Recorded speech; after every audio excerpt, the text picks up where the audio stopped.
Hello friends, welcome to my YouTube channel. Complex number topic की यह तीसरी video है और इस वीडियो में हम सबसे पहले देखेंगे square root of any complex number z।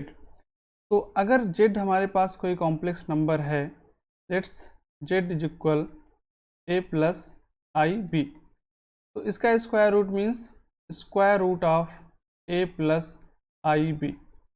Exam में इस पर एक या दो सवाल पूछ लिए जाते हैं, तो हम इसको देखेंगे कैसे इसका फार्मूला डिराइव होगा। और हम ये भी देखेंगे कि अगर एग्ज़ाम में डायरेक्ट सवाल पूछा गया है जैसे 1 plus something 3i 4 plus 3i, तो इसका स्क्वायर रूट हम डायरेक्टली कैसे कैलकुलेट कर पाएंगे, ये भी देखेंगे शॉर्ट ट्रिक के माध्यम से भी। तो पहले हम देखें कि इसका डेरिवेशन कैसे होगा। तो हम क्या मान लेते हैं कि जो under root A plus i b है वो x प्लस आई वाई होगा। अब हम क्या करेंगे, दोनों पक्षों का वर्ग करेंगे स्क्वायर, तो ये a plus i b equal हो जाएगा x plus i y whole square. इधर इसको स्क्वायर ओपन करेंगे तो हमें मिलेगा x square plus i square y square plus 2i x y. अब फर्दर सॉल्व करेंगे इसे तो हमारे पास ये आई स्क्वायर होगा, आई स्क्वायर व इज इक्वल -1 होता है, तो ये मिल जाएगा x square minus y square, और यहाँ इमेजनरी पार्ट मिलेगा i2xy। अगर हम दोनों साइड की कंपैरिजन करें तो कंपैरिजन करने पे हमें मिल रहा है यहाँ x square minus y square equal a. इधर हम देखें तो हमें ये पार्ट रियल पार्ट कंपैरिजन करने पर ये इक्वेशन मिल रहा है। सिमिलरली अगर हम इमेजिनरी पार्ट का कंपेयर करें तो 2xy इक्वल बी। अब हम इन दोनों इक्वेशन को सॉल्व करके x और y की वैल्यू फाइंड करेंगे। हमारे पास एक इक्वेशन है x square minus y square, हम एक दूसरा इक्वेशन निकालेंगे जिसमें x square plus y square होगा। तो हम एक आइडेंटिटी का इस्तेमाल करेंगे, तो x square plus y square का होल स्क्वायर कितना होगा, x square minus y square whole square plus 4x square y square. ये आइडेंटिटी है a प्लस बी का whole square is equal a minus b whole square plus 4ab। इसी पर हमने a इक्वल एक्स स्क्वायर और b इक्वल y square लिया है। अब यहाँ से हम फाइंड करेंगे x square plus y square is equal हो जाएगा अंडर रूट, और x square minus y square की वैल्यू कितनी है a, तो ये हो जाएगा a स्क्वायर, और ये हो जाएगा प्लस b स्क्वायर, क्योंकि 2xy इक्वल b है। फर्दर इसको हम सॉल्व करेंगे। अब हमारे पास एक इक्वेशन ये है और ये एक दूसरी इक्वेशन है, तो यहाँ दोनों इक्वेशन को सॉल्व करेंगे तो हमें मिलेगा x square is equal 1/2 under root a square plus b square plus a, और यहाँ से एक्स की वैल्यू फाइंड करेंगे तो हमें मिलेगा x is equal plus minus 1/2, और ये भी अंडर रूट में होगा, अंडर रूट 1/2 और square root a square plus b square plus a, ये एक्स की वैल्यू मिलेगी। सिमिलरली हमें वाई की वैल्यू मिलेगी plus minus under root 1/2 square root a square plus b square minus a. तो ये हमें x और y की वैल्यू मिल गई, यहाँ जो हमें x और y चाहिए था। अब एक चीज़ हम यहाँ देखेंगे इस इक्वेशन पर 2xy इज इक्वल बी। अगर इस जो 2xy इज इक्वल बी दिया है, इस b का साइन जो है पॉजिटिव है, लेट्स b ग्रेटर देन 0, उस कंडीशन में चूंकि ये x और y का प्रोडक्ट है उस कंडीशन में x और y के जो दोनों के साइन हैं वो सेम होंगे। मतलब अगर x पॉजिटिव है तो y भी पॉजिटिव होगा, x निगेटिव है तो y भी निगेटिव होगा। और अगर b निगेटिव है, इसका मतलब x और y में से किसी एक का जो साइन है वो माइनस है और एक का प्लस है, मतलब x और y के साइन डिफरेंट है। तो इस हिसाब से हम देखेंगे तो जो हमें यहाँ under root a plus i b की वैल्यू मिलेगी, उसकी दो वैल्यूज मिलेगी। पहली क्या होगी, प्लस माइनस और हम x प्लस आई वाई लिखेंगे। उस केस में यहाँ y x भी धनात्मक ले रहे हैं और y भी धनात्मक ले रहे हैं, तो हमारी वैल्यू हो जाएगी under root 1/2 square root a square plus b square plus a और plus i square root of 1/2 under root of a square plus b square minus a।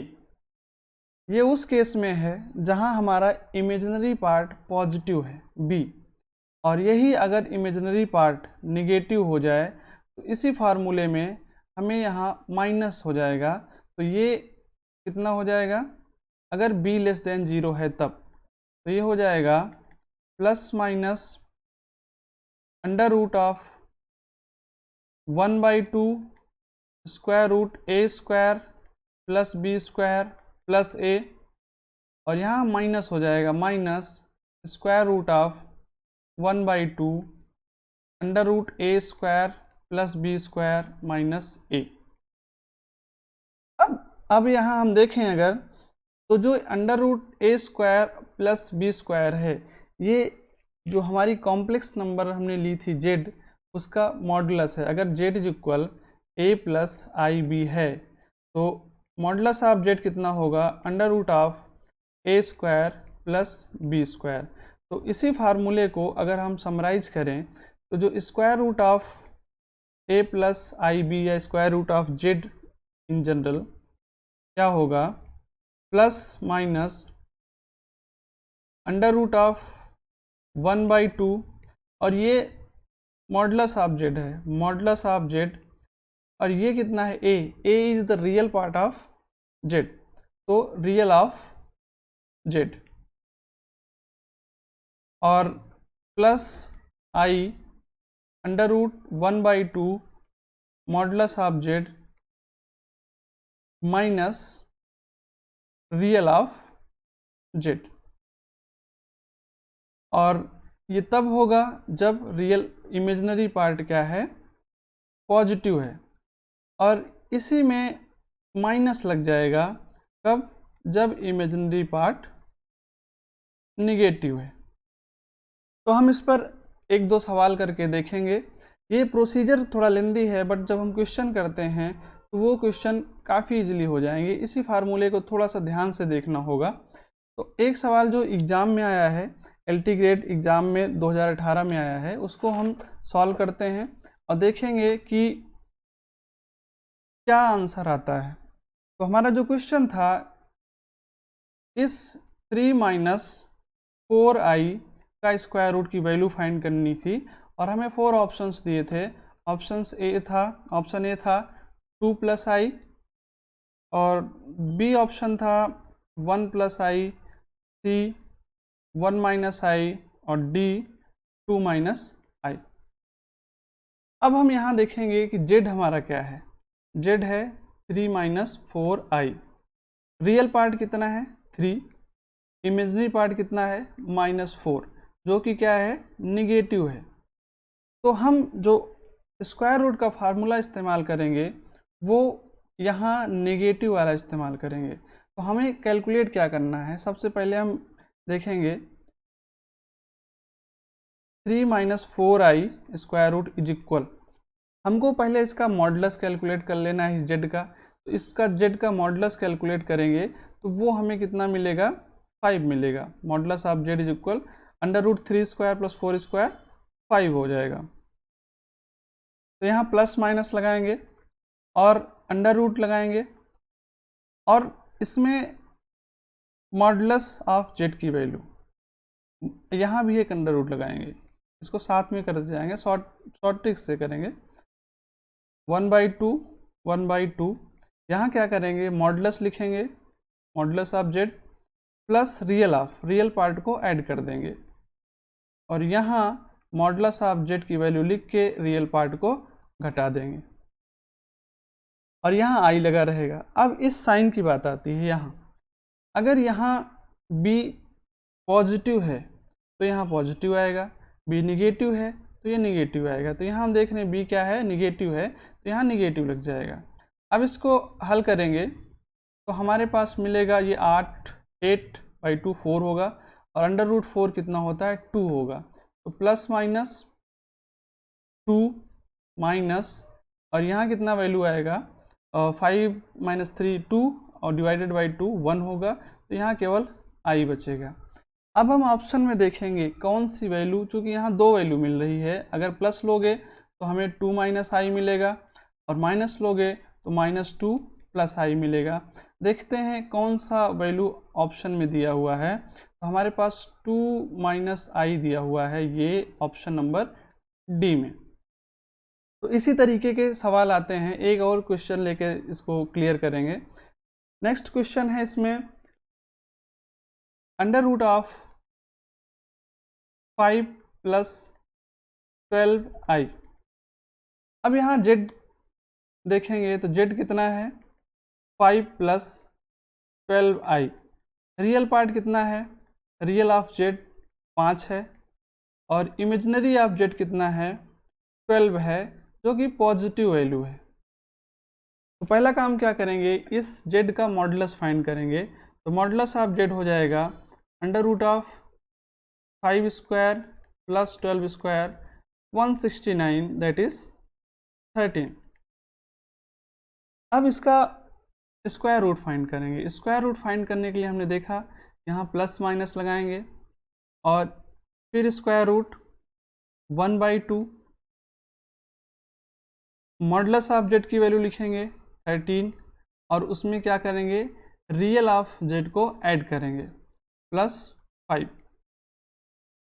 यहाँ इमेजिनरी पार्ट पॉजिटिव है, इसीलिए यहाँ पॉजिटिव साइन लगाएंगे, फिर आई, और यही काम क्या करेंगे, 1/2 13 - 5, modulus of Z minus real part.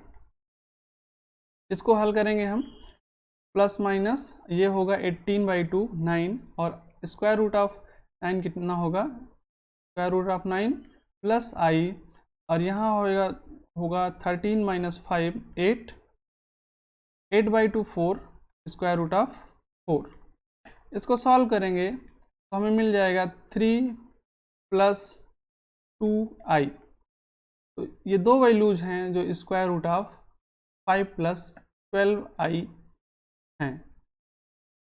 ऐसे हम easily square root of z को फाइंड कर सकते हैं। अगला टॉपिक इसमें हमने लिया है representation of complex numbers. Complex numbers को रिप्रेजेंट कैसे करते हैं, या geometrical representation of complex number. अब कोई कॉम्प्लेक्स नंबर हम z लेंगे, z कोई कॉम्प्लेक्स नंबर हमने लिया a + ib। तो ये जो z a + ib है, इसको हम रिप्रेजेंट कर सकते हैं, एक प्लेन में कर सकते हैं रिप्रेजेंट, और ये कॉम्प्लेक्स नंबर प्लेन में रिप्रेजेंट होगी a, b as a point, और उस प्लेन को हम बोलते हैं आर्गेंड प्लेन। क्या बोलते हैं, आर्गेंड प्लेन।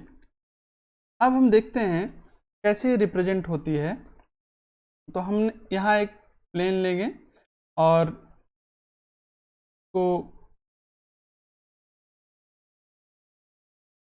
तो हमारे पास ये प्लेन है आर्गेंड प्लेन। इसमें जो एक्सिस होंगी, ये जो जिसको हम एक्स एक्सिस बोलते थे, उसको यहाँ बोलेंगे रियल एक्सिस। ये कौन एक्सिस है, एक्स एक्सिस क्या हो जाएगी, रियल एक्सिस, और ये एक्सिस हो जाएगी इमेजिनरी एक्सिस। सिमिलर जो रियल पार्ट है वो रियल एक्सिस पे जाएगा और इमेजिनरी पार्ट इमेजिनरी एक्सिस पे जाएगा। यहाँ ए देख रहे हैं वो रियल पार्ट है, बी क्या है, इमेजिनरी पार्ट है।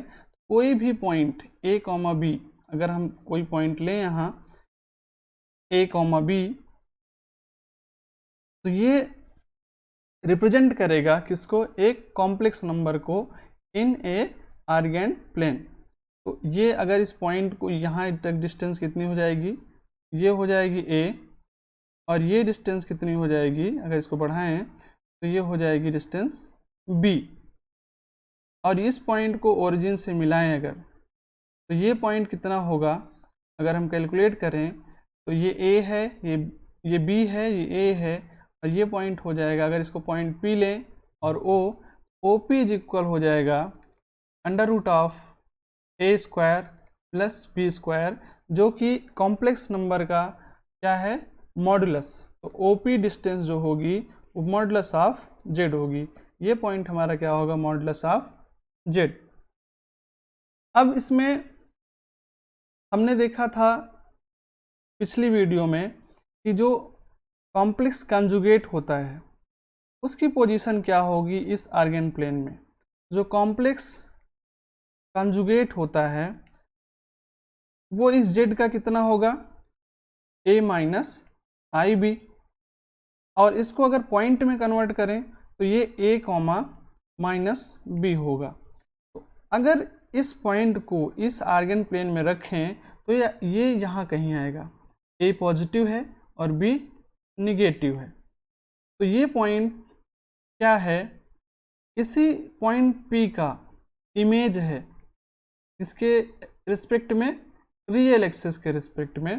तो जो कॉम्प्लेक्स कॉन्जुगेट ऑफ जेड होता है वो किसी कॉम्प्लेक्स नंबर का इमेज होता है रियल एक्सिस के रिस्पेक्ट में, और मॉडुलस ऑफ जेड क्या होता है, वो ओरिजिन से उस पॉइंट की डिस्टेंस होती है।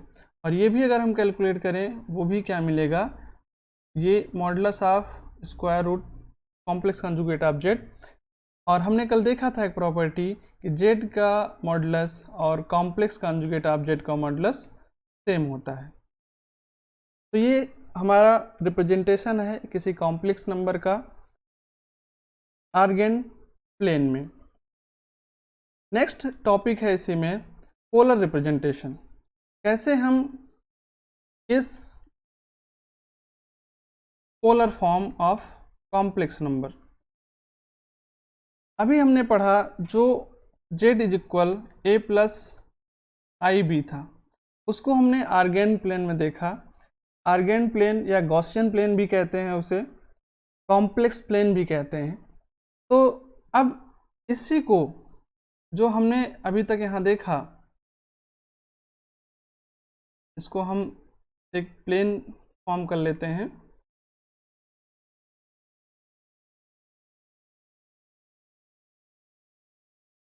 ये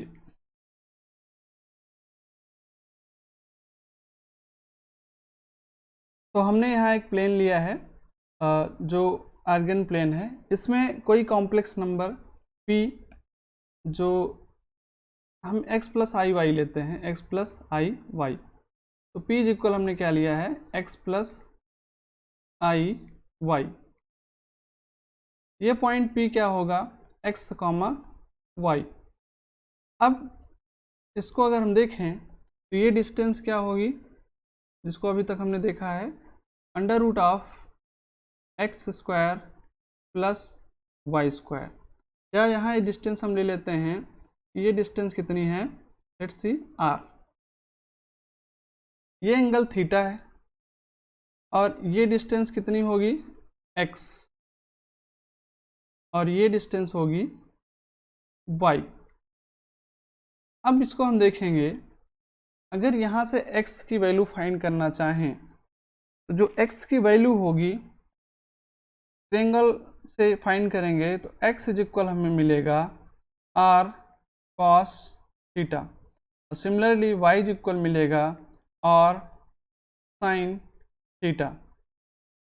और ये r क्या है, ये r o और p के बीच की डिस्टेंस है। अब इस वैल्यूज, इन दोनों वैल्यूज का को जेड में रखेंगे तो जेड इज इक्वल मिलेगा हमें r cos theta plus i r sine theta. तो ये जेड इज इक्वल हो जाएगा r cos theta plus i sine theta. और यही क्या है, कॉम्प्लेक्स फॉर्म ऑफ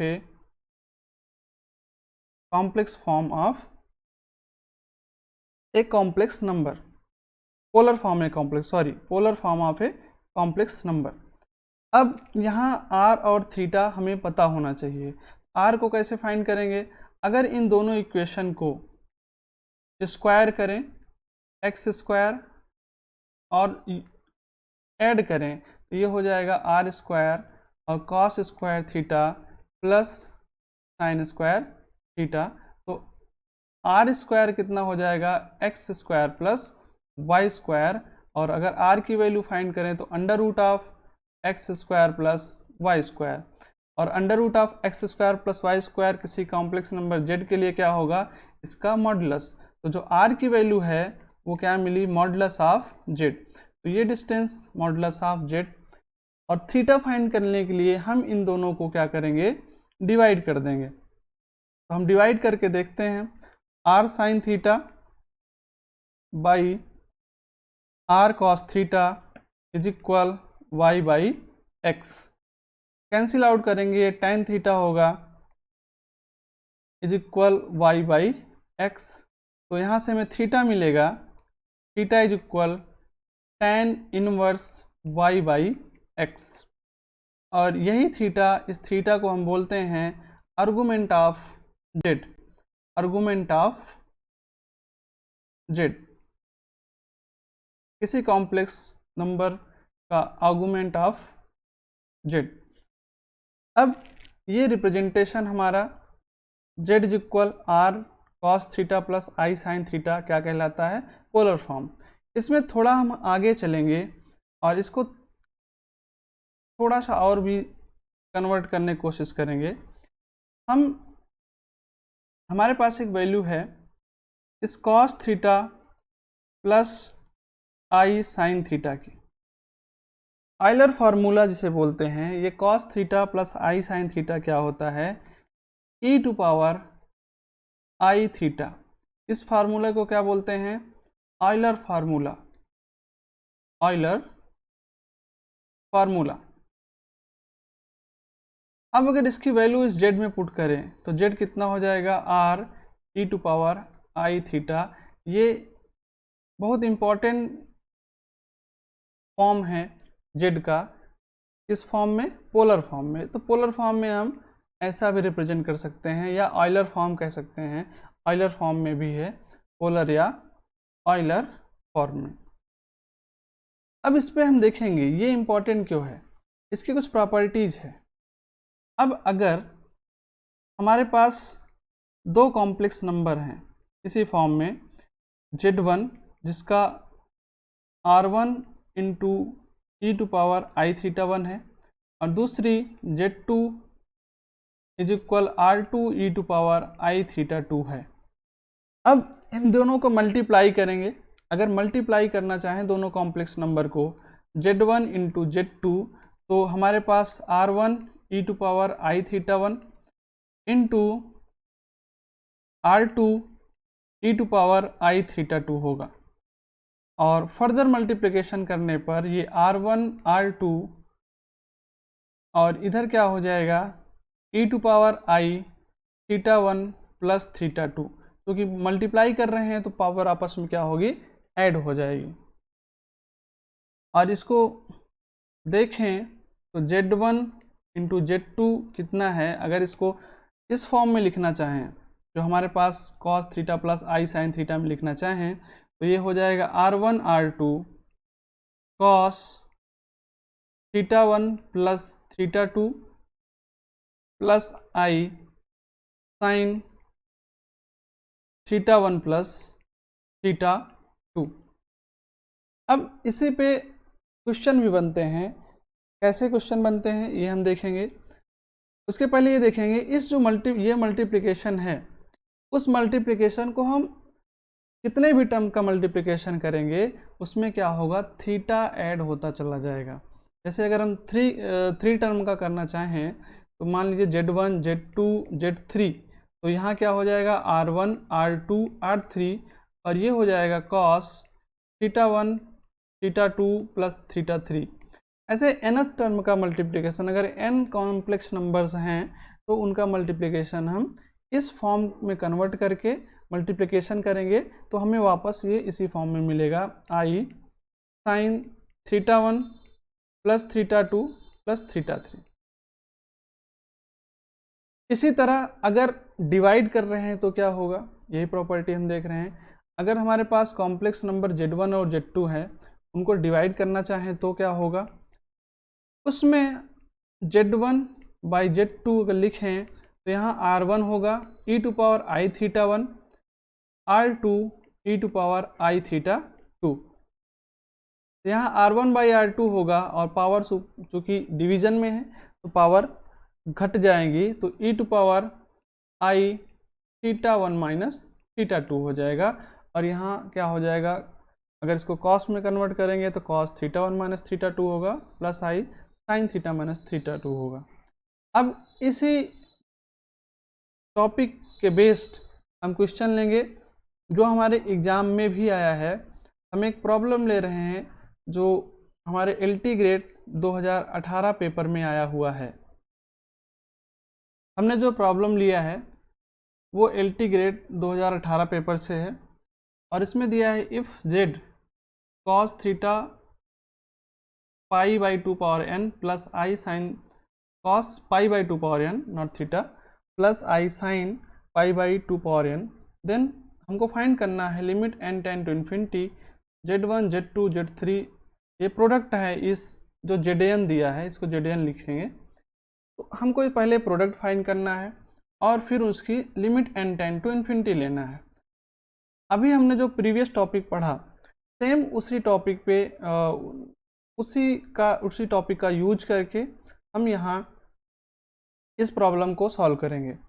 अगर हम इसको लिखें, वहाँ हमने क्या किया था कि जब Z1 Z2 और इनको मल्टीप्लाई करेंगे तो क्या होगा, एंगल्स ऐड होते जाएंगे, n का वैल्यू अलग अलग होगा। ये कितना हो जाएगा, क्योंकि अगर Zn को ऐसा लिखें Zn इज इक्वल, तो ये कितना हो जाएगा e⁻I pi by 2 power n।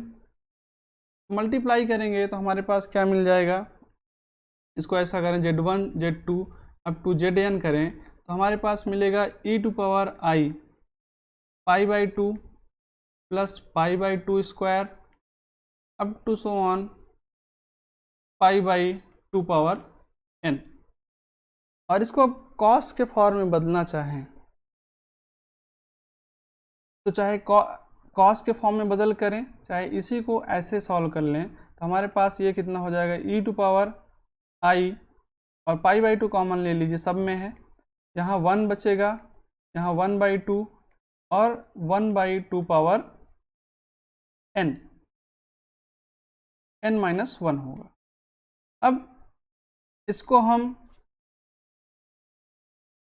देखेंगे, यहाँ जो सीरीज बन रही है वो क्या है, ज्योमेट्रिकल सीरीज है, गुणोत्तर श्रेणी n पदों के गुणोत्तर श्रेणी के n पदों का योग। तो उसका फार्मूला होगा,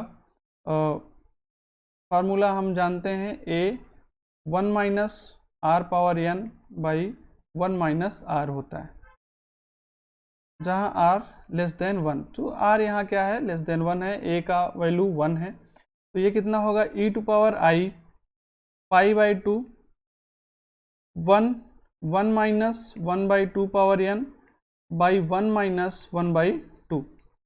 इसको फर्दर सॉल्व करेंगे हम तो हमें क्या मिलेगा, e⁻I पाई बाई 2, और ये हो जाएगा, यहाँ 1/2 होगा तो 1/2 1 माइनस 1/2 पावर n, ये भी 1/2 हो जाएगा, कैंसिल होगा तो हमें मिलेगा e⁻I पाई 1 माइनस 1/2 पावर n। अब इसको हम फिर से ओपन कर लेंगे तो ये हमारे पास हो जाएगा जो Z1 Z2 up to Zn लिए हैं वो कितना हो जाएगा, cos pi 1 minus 1/2 power n plus i sine 1 minus 1/2 power n। अब इसकी हम n tend to infinity limit लेंगे, लिमिट लगाएंगे यहाँ, तो limit n tend to infinity, इधर भी लिमिट लग जाएगी n टेंड टू इन्फिनिटी। अब जब इसकी limit n tend to infinity लेंगे तो ये 1/2 पावर n इन्फिनिटी की ओर n जाएगा तो ये 0 की ओर जाएगा। तो ये यहाँ कितना मिलेगा हमें, cos pi plus i sine pi. तो साइन पाई की वैल्यू कितनी होगी, साइन पाई की वैल्यू 0 होती है और cos पाई की वैल्यू -1 होगी। तो इसका वैल्यू क्या मिलेगा, -1। और ऑप्शन हमारे पास यहाँ दिया हुआ है ऑप्शन नंबर बी। तो आज के टॉपिक में इतना ही, मिलते हैं अगले टॉपिक में कॉम्प्लेक्स नंबर के कुछ और टॉपिक्स लेकर। तो नेक्स्ट वीडियो में हम कॉम्प्लेक्स नंबर के इसके आगे के टॉपिक ले आएंगे। Thank you.